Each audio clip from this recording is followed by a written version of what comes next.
Welcome to our series of short videos. In this video, we'll have a look at teams and channels.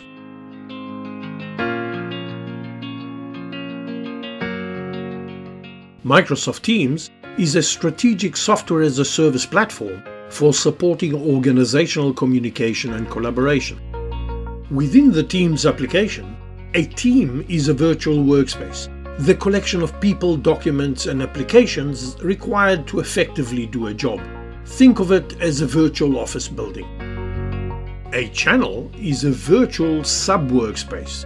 Think of it as a floor in our office building. It's a way for departments or project teams to focus together.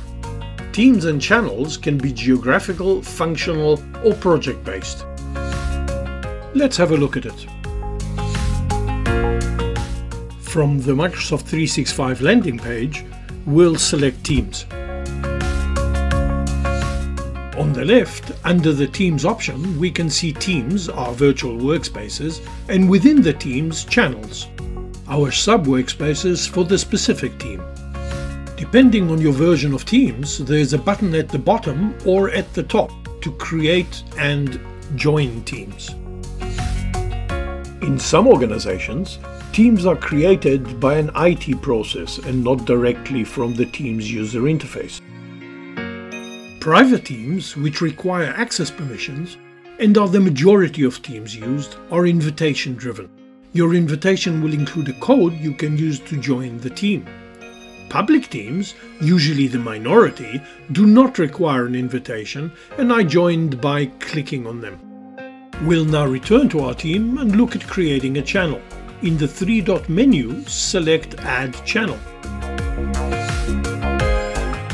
After adding a channel name and description,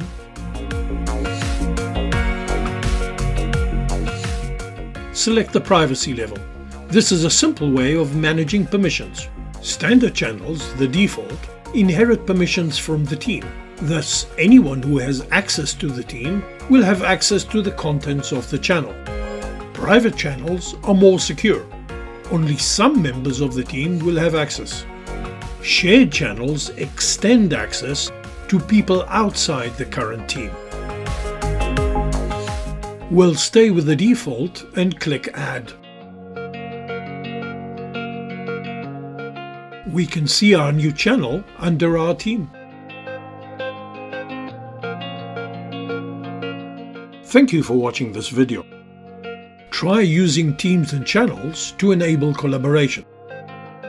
Search for more videos to find out more about how Microsoft 365 can help you.